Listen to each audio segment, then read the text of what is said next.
Hello, friends, and welcome to Cinephile Saturday. My name is Steve, and I'm here with Susanna. We are here this week to discuss the film Vanilla Sky. It's from 2001, and it was interesting to rewatch this now after initially seeing it in the theater. So I think there's some very interesting themes and story beats to talk about. But Susanna, will you start us off and tell us about yourself? Hello, my name is Susana and I. I'm the author of Timelessness, and I run a YouTube channel called 10 of the Weird. Yes. So did you see this before, or was this something that you've seen recently? I've seen it when it came out in the cinema, and I've seen bits of it. A few years later, just caught on the TV, but it wasn't the whole thing. And this was still back in the noughties. So yeah, I was very excited to watch it again. Oh, nice.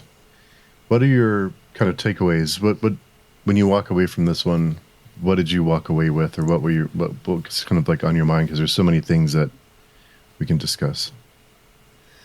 Well, I enjoyed it a lot better this time. It was very nostalgic. I don't know if it was the nostalgia adding to it, or if it's just at the time I didn't understand all the layers in the movie. And this time it really hit. It was like, wow, this is quite profound. It's a very immersive movie. Yeah, lots to talk about. Yeah, I feel pretty much I remember liking it because I remember seeing it. I think I saw it more than once in the theater. I remember really liking it, but rewatching it now, I feel like there's a lot of things that I just didn't catch. I just didn't kind of have an impact. I think just one of the main things that stuck out to me this time is talk about consequences and the decisions we make, and how it affects us, how it can completely change the course of our lives. Just one decision. Mm-hmm. Yeah, exactly. I had forgotten everything about the dog and the cryogenesis. I don't know why I erased all that, and so it was interesting to seeing it again. I was like, oh yeah. Now I kind of remember, but it's one of those films where you cannot predict the end. You really don't know what is going on at a certain point. It's like, okay, this completely lost the plot, and then it's so impactful when you do realize what's happening. But yeah, it's all about choices. Just one choice, one bad call, and that's it.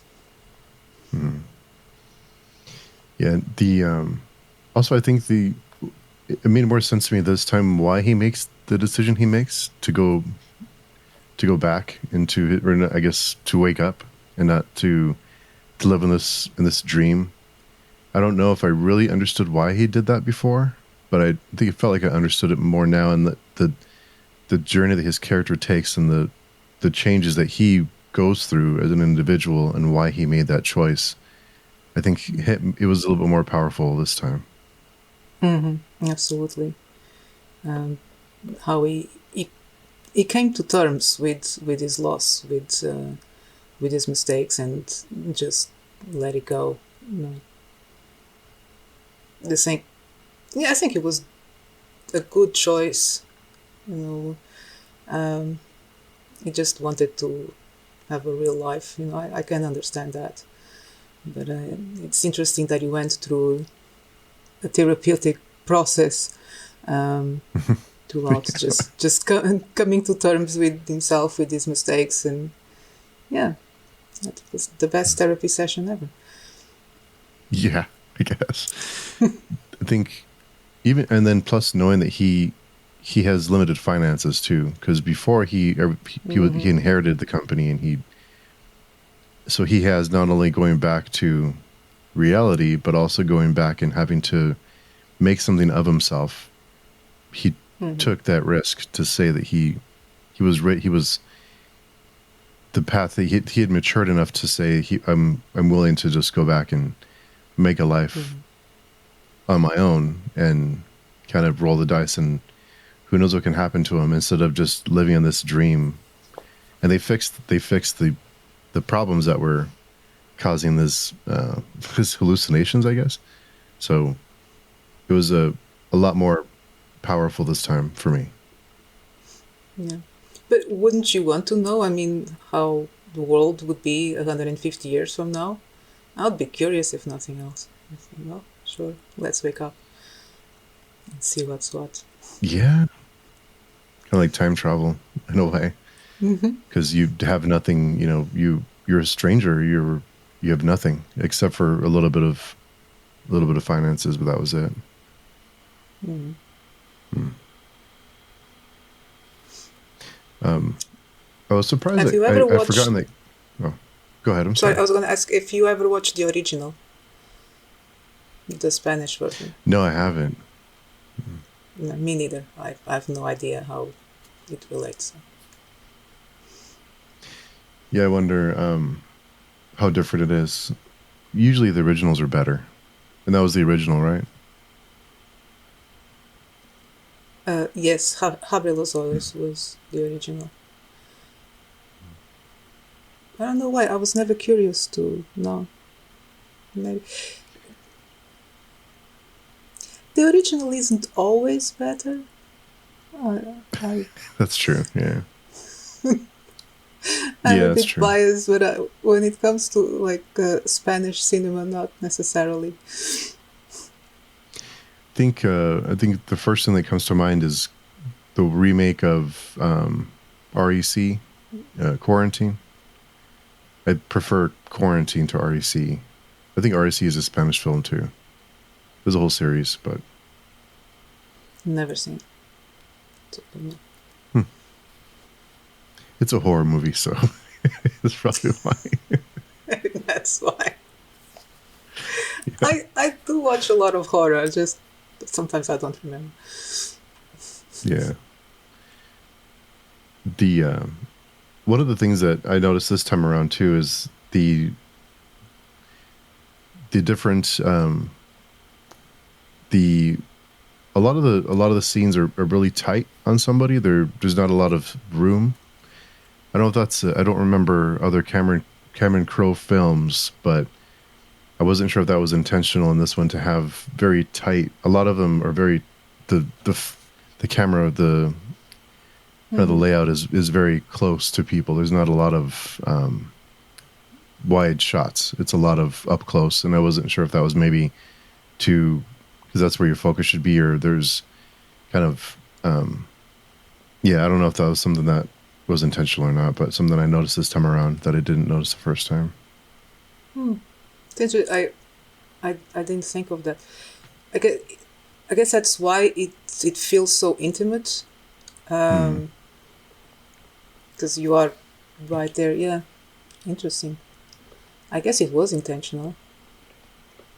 So I was saying it feels very immersive. Um, Hmm. I guess it helped. I mean, the acting is excellent, but I guess it does help because Tom Cruise and Penelope, they were in love at the time, or so I guess that crosses the screen a little bit. Hmm. Yeah, they of course they had you could feel their chemistry because they were dating at the time or whatever they were doing. But Mm. um I'm not sure that I buy that it would affect him that much after like one night. It kind of seemed like I know they shared that one night together, but it seems like I don't know. I'm not sure if that was enough for me to be convinced that he would go through all this for that Mm. one night. Well, he was the one that got away. I guess from his perspective, he would have any woman he wanted. And it's a little bit more than that. It's almost kind of like a teenage fantasy. Um, Hmm. just that idealized notion of, meeting your soulmate and just, connect with someone. Um, yeah. I guess in his world that he lives in is very artificial and very kind of surface level, and she was the one thing that didn't Mm-hmm. immediately give in to him or didn't immediately. She kind of would. Her personality was very quirky and very, she was who she was and didn't really need or want anything from him. So I guess in that Mm-hmm. sense that there was a one person in his life, maybe ever, who didn't was just there because she was interested in him, not because she wanted something from him. Mm-hmm. Of course. Yeah. Which again makes sense. I'm just going to say and get it out of the way that he was kind of a jerk. I mean, we feel bad Yeah, for him later on, but he was such yeah, a jerk at the beginning. yeah. Um, I mean, with I'm thinking Cameron Diaz. I can't remember the name of the character. Julie, I think. Um, that it was so harsh. Oh, we were best buddies and so friends, and then doesn't even invite her to the birthday party. I mean, how Yeah. rude. You know, she was a nutcase, of course, but still, yeah. I would believe the one night insta love romance easily, or it's easier for me to believe that than that you would consider someone friend or treated someone like that and still think yourself as being a good guy, or it just because it felt like it wasn't deliberate. He wasn't intentionally trying to hurt her or anything. Mhm. That's why he got in the car. He cared for her to some degree. It just was completely oblivious of the harm he was causing. And I find that harder to believe than just, being infatuated by this exotic girl that shows up in his life. Mhm. Yeah, it was really harsh. Yeah, he is not a likable character at all. he's Mm.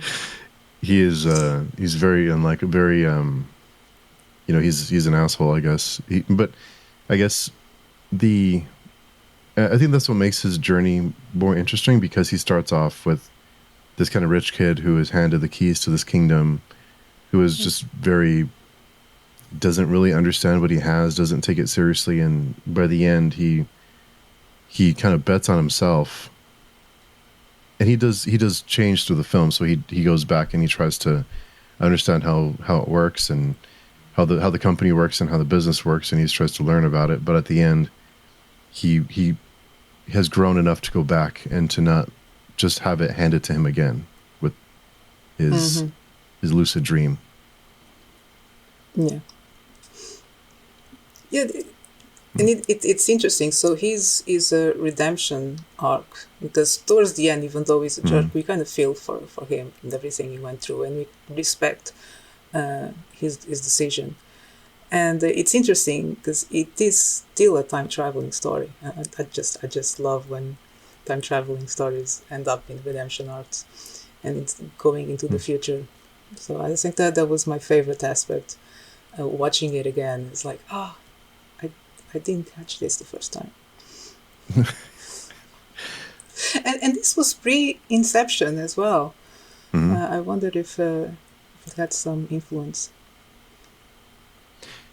Another movie I thought of is The Matrix, because there's a kind of similar kind of, do you choose to be in this dream world like a battery, or do you choose to live in the real world and just you know survive? So I wonder how much The Matrix, if anything, had, or I'm not sure if the original film was made before The Matrix. Let me take a look. Mm, I don't know.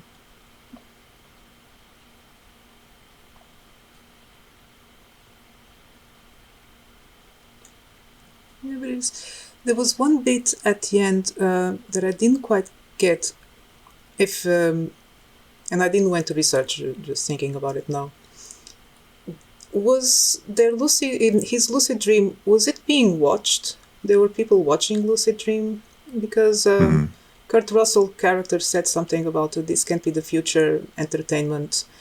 Um, But they were watching, right? It wasn't just tech support. Yeah, that's a good point. I didn't catch that at all the first or until this time watching it, but yeah, I think he said this can't be entertainment. Mm-hmm. But yeah, I did get the impression that it was like almost a reality TV show, or like a, you know, like Mm-hmm. something that people would just tune in and watch, and that was their entertainment, is watching him and his dream. And maybe that's how it was financed, through people Yeah. watching it, because if he's running out of money, so I would imagine that had to make money somehow. So yeah, that Mm. was interesting too. If you could, people were watching. It makes it even creepier. Yeah, that would be very creepy and not too far off. I was thinking if they ever cracked cryogenesis or find a way to record people's dreams, it would the first thing that they would do was a reality show. It's Yeah, just yeah, I can see that happening. Back then, no. So well done. yeah. The first question would be, how do we monetize it? Would be the first thing that they ask. Entertainment. Yeah, yeah, that'd be the first thing. But I guess it kind of makes sense. But yeah, I didn't catch that at all the first time either, or the last times I've seen it. But yeah, the a couple of the other things that, because we had talked about Julie and her character, and um, the when he's later in the film, when he hallucinates, or when he starts seeing her. When you originally watched the movie, did you think that it was him that was getting them confused, like Sophia and Julie, or did you think that something else was going on?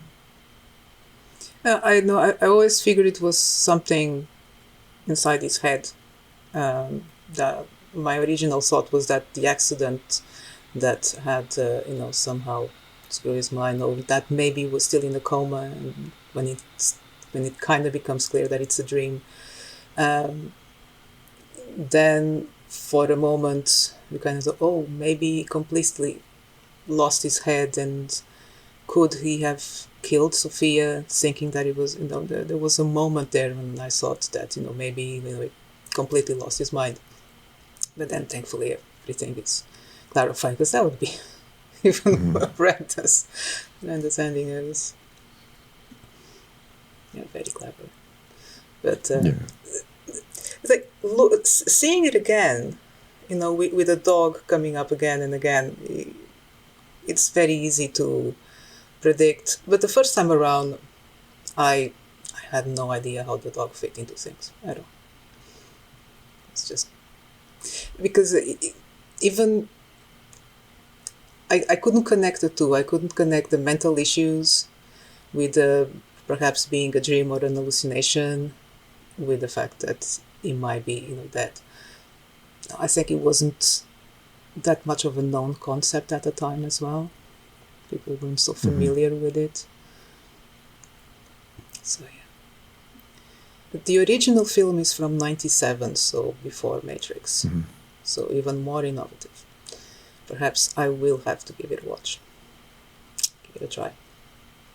Yes, saw that. Yeah, I wonder if that had any, if that influenced the Matrix. I don't know. Might have been too They will soon. probably, yeah, I think they'll probably have it written by then. It Mm-hmm. was a completely different concept. But and it's not the first. I mean, The Matrix wasn't the first movie to explore virtual realities. Mm-hmm. It just did it very well. Yeah, yeah, they did. But I was trying to think of the other. The end always gets me. Just the going through kind of what had happened to him, during the time that when everyone thought he had died. That whole sequence always gets to me. Just the people in his life who had really cared for him, There's a couple people, but I guess that's what we all have. Is there's a couple people that really care. But those flashbacks always get to me, and the way that he goes from memories from his childhood, like an album cover, and that becomes his idea of this, to relive this album cover, to relive scenes, or to bring back characters that gave him comfort as a child that we don't think about, but are embedded in there. Mm-hmm. Yeah, very clever and very powerful. And again, when you the second time, you can, oh yeah, that frame. Oh yeah, that's why the title. Oh yeah, it's, yeah, very. I'm kind of kicking myself because all these years I had a completely different idea of this film. I thought it was just a blockbuster with Tom Cruise in, and completely missed how awesome it was. Yeah. It's just too young. Yeah. And the cast is stacked. I completely forgot that Tilda Swinton is in this one. Yeah. And it's lots of cameos. The soundtrack is amazing. It was the first time that I went to, I forgot all these tunes. I'm gonna have to go and find them. I miss the movies these days. They don't have soundtracks anymore. It's so sad. No, they don't. And the use of music, speaking of the soundtrack, there's a lot of scenes with music in them. I wonder if it was almost like too many scenes, that they overused it. What did you think about that? I was loving it because it was all songs that I haven't listened to in years and like almost forgot about them, and it was great to listen to them again. It was like it was very nostalgic throughout, even just the scene in the nightclub. I was just thinking, when was the last time I've been to a nightclub, especially a nightclub as cool as that one? It's just they don't exist anymore.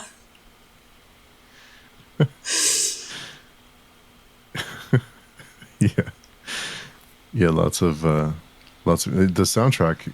It must be, I don't know, I must have missed it at the time, but yeah, it's a great soundtrack.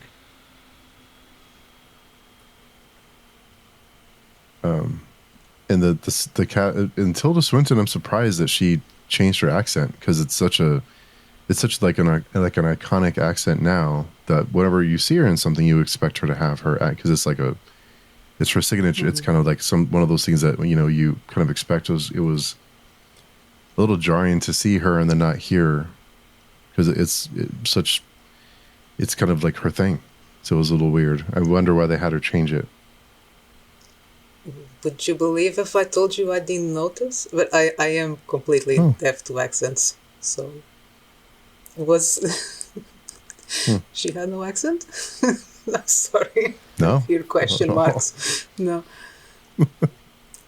Yeah, accents. Yeah, sorry.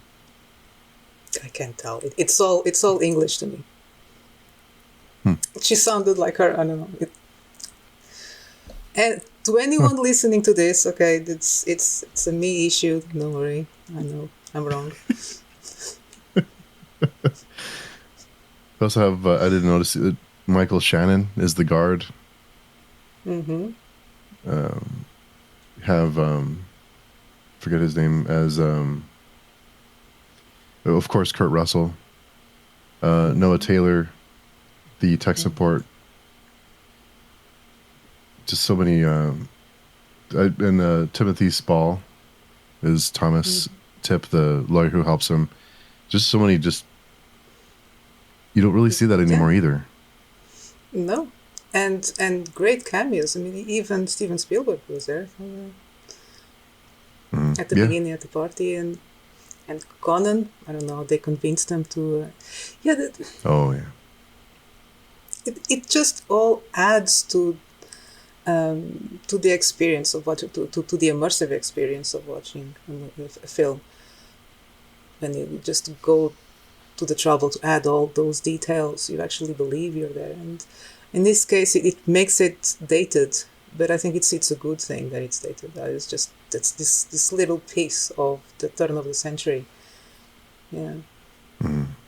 and uh, usually I complain about Tom Cruise because he's always Tom Cruise, but I really enjoyed his. It's true. It's always Tom Cruise. I Yeah. really enjoyed his performance, especially with the mask.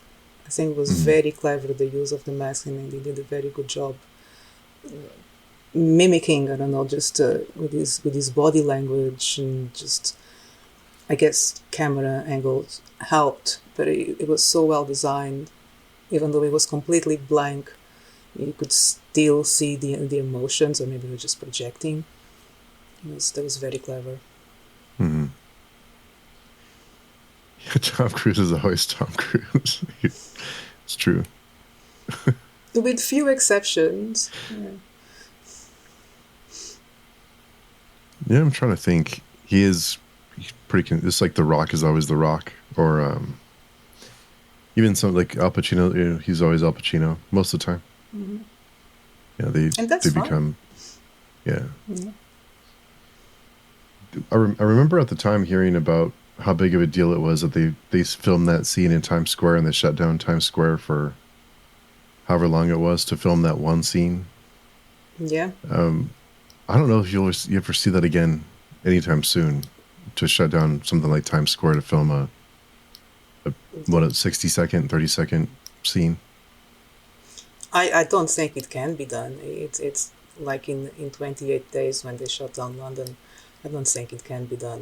There's no budget. I don't think there's even a will to do it. Mm-hmm.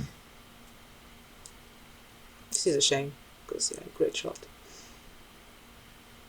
I guess it could be done with AI now, or not AI, with Yes, there's special that effects. too. Why bother? Uh, why bother emptying the streets if AI can? No, it wouldn't feel the same. The scene is so powerful because everyone, even people who've never been there, like myself, and everyone recognizes the streets. It's always it's been in our pop culture in several films, etc. And to actually see it deserted, it has such an impact. I guess you could do it with digital effects, but somehow it wouldn't feel the same. I don't know. No, it wouldn't. It's something that worries me too is authenticity, and Mm-hmm. that we're everything is done on a green screen or through special effects, or we don't get that anymore, and I don't know if we ever will. Things like that to happen again, because it's just easier to fire up a video editing program and do it there. I hope we do because it goes around kind of like a LPs, because we can tell the difference. And I think special effects are getting worse these days because Mm. there's just too much, and we know that it gets to the point that it is fantasy, that it is too much, that it's not real, and then you you don't connect as much as you should with what you're watching. So I hope that once they exhausted all the creativity in the eye and just create all the cartoons and special effects, that there will be a pushback and to do things the old fashioned way, and that will become the cool thing, to just use models again, and you know maybe I hope, I don't know. All I I hope know is that so. I would hate to if they did a Vanilla Sky remake where it would just be all AI generated, and they would focus a lot on the dream and make it in line like proper dream sequence and all psychedelic. And why? I can see it happening, but I don't want to watch that. If they remade it now, they would make him into a superhero, or they would add explosions and fight scenes. Definitely fight scenes, yes. Yeah. The car accident would be a lot more, yeah, explosions. Yes, there would be an explosion, definitely. Nothing against explosions, but they do get repetitive. I think the explosion junkies have plenty of films to keep themselves busy with. They use some, just need, we can do without sometimes. We don't need an explosion in every film. Mm-hmm. Yeah. Put that on the t-shirt. Yes. Yes, definitely. So if you were given the choice, you would go back? Yes, I would choose to leave. I would want to know how the world evolved. I wouldn't want to stay dreaming. Even if they fix the dream and all that, no, always choose reality.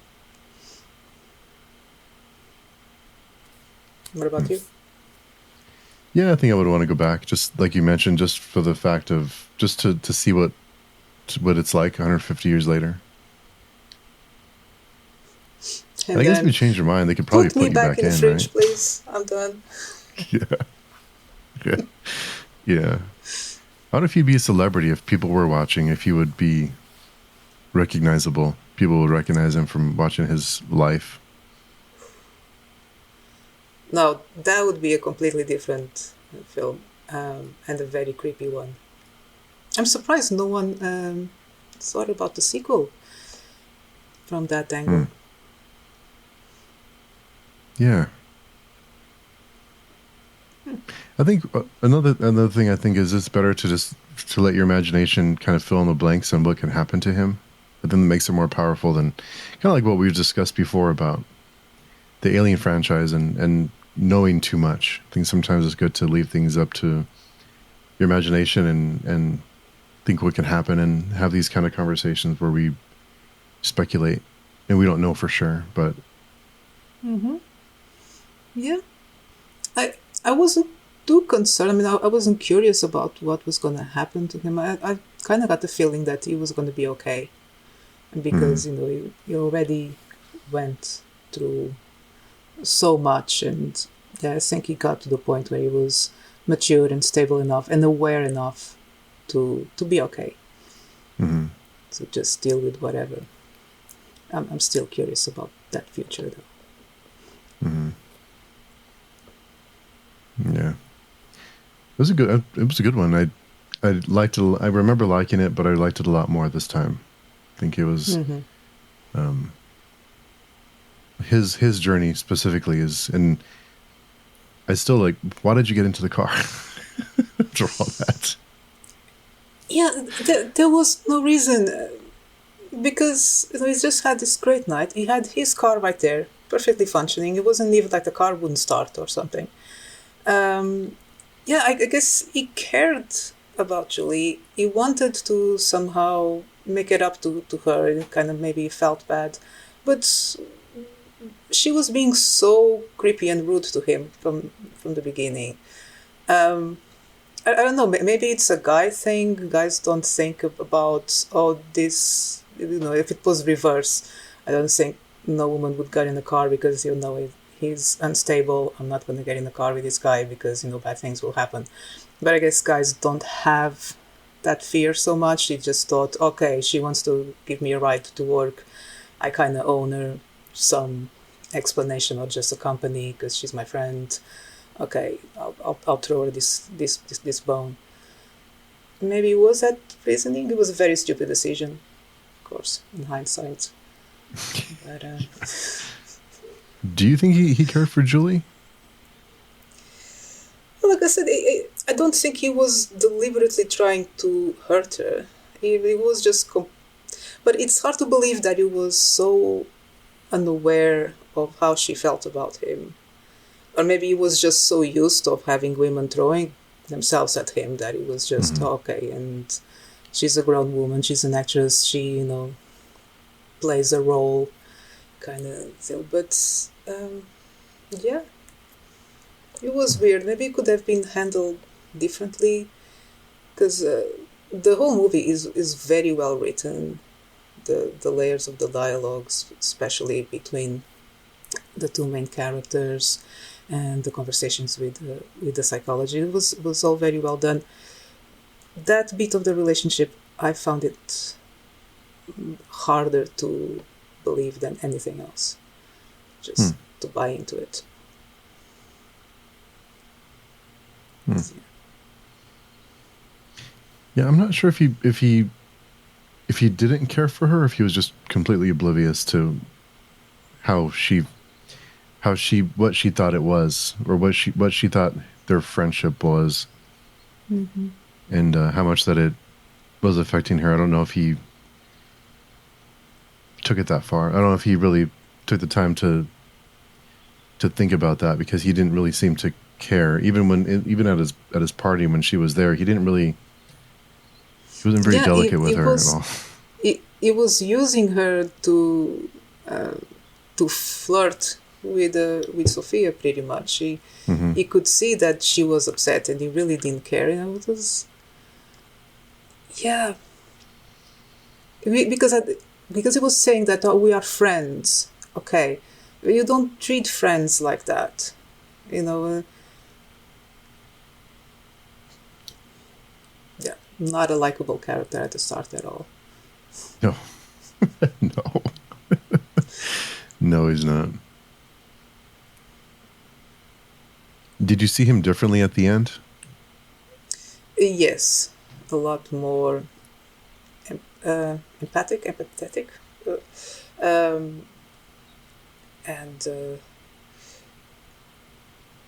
yeah, more mature, more aware, and I think genuinely, um, I think he really, really regretted uh, getting in that car. Just and even the thing with his face, he was very vain. That's shown at the beginning when he's plucking the white hairs and whatnot. His face was his persona. It was part of the pretty boy, and it's interesting because it's again. I don't think men rely so much on their faces, on how pretty they look. It was really his ego was fragile. That's why he had to maintain that facade. That's why then the mask, adding the Hmm. layers and how the mask goes from blank to being more expressive. And so yeah, towards the end is very likable, and okay, you're forgiven, go have a second chance. I felt really sorry for Sophia though. I think she was the one that yeah, it was almost like wrong place, wrong time, and her whole life. And I'm not saying it was ruined, but it was gonna be pretty hard to find someone to top that night, and it was just be that ideal, and the regret and the sadness of, because I bet she, after learning what happened, that he just got in the car with Julie right after leaving her home, that it kind of devalued the whole experience. So I Hmm. feel sorry for her. It would be nice to know what happened. We kind of know that she never quite recovered, but we don't know what that means. Does that Hmm. mean that she never got married? Just kind of that she became bitter, that she went back to Spain. What happened? Um, yeah. Yeah, it is sad to think about how she must have felt knowing that he got into the car after the night they had. And I do like that when he came back and he was trying to she was almost repulsed. Well, I don't know if repulsed, but she was very could tell she cared for him, but she wasn't interested. She didn't want to. She didn't want to give him the wrong impression, or to. She almost felt like she didn't feel comfortable around him the way, because of what he did, and also because of the way that he was behaving. But I do like that she wasn't just jumping into his arms, unless until it was the lucid dream, then it was completely different. But that was his mind. Mm-hmm. Yeah, it's interesting when that happened. I thought, well, this isn't real. He's dreaming. It's like the first thought is that this has to be a dream.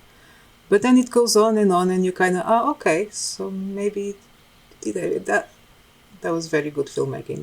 That was clever. Mm-hmm. I don't think she was repulsed by her face. She was, she was disappointed with the whole thing. And then he tries to flirt with her again, and he picks the moment. Again, seriously, so clueless. Yeah. It's like a completely wrong approach. And and at that moment she realizes that we can never have that is gone. I don't think he was the face. It was just the disappointment, the illusion of that night, not the high. That was all gone.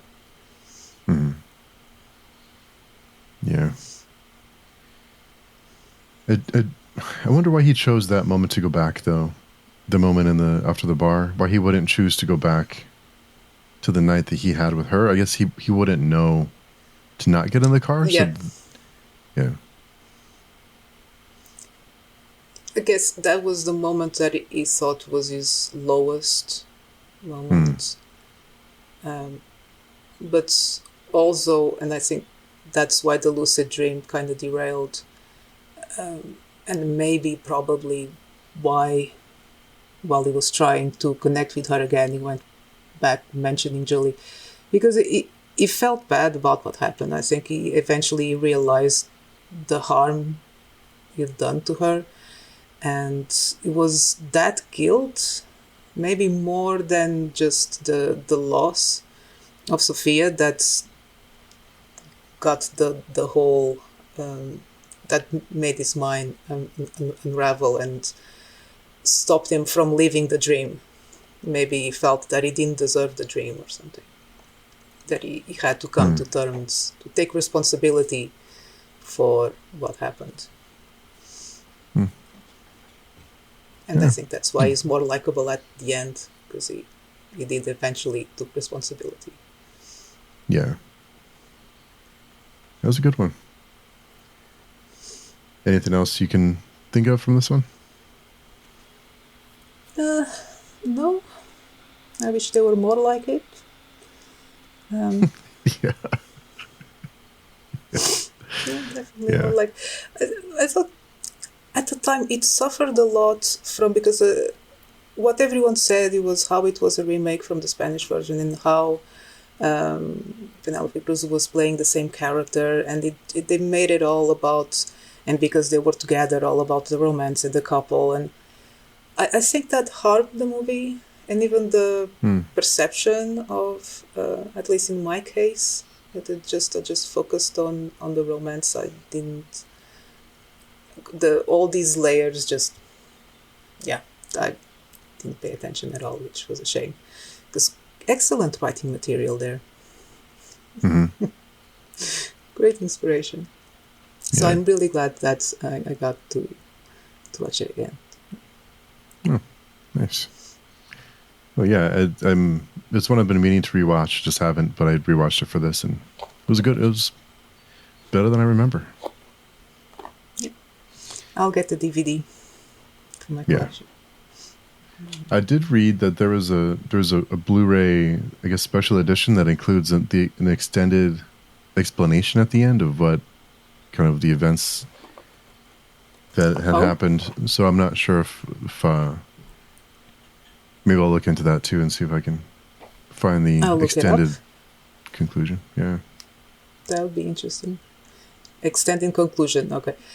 If I had something to nitpick about, it's like it was a bit too long. It's like 2 hours and a half.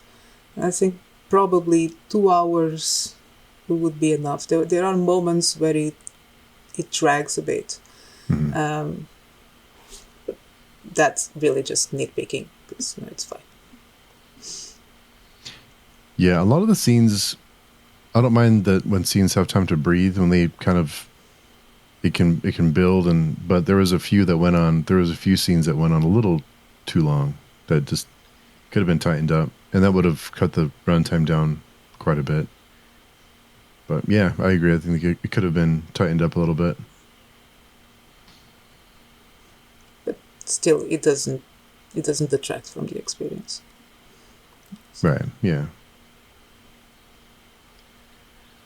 Awesome. Another one in the can. But until next time, where can people find you? You can find me at the page showing forums, on X as Chronodendron, and on my YouTube channel, Dan of the Weird. Awesome. Thanks again for making time to chat these movies. So Always really a pleasure. appreciate it. No, this is great. I'm catching up on all the movies that I haven't watched in so long. It's great. Yeah, it's going to some very interesting ones coming up for sure. So be some tough ones. But we'll see everyone next week. Hope you have a great week. Bye.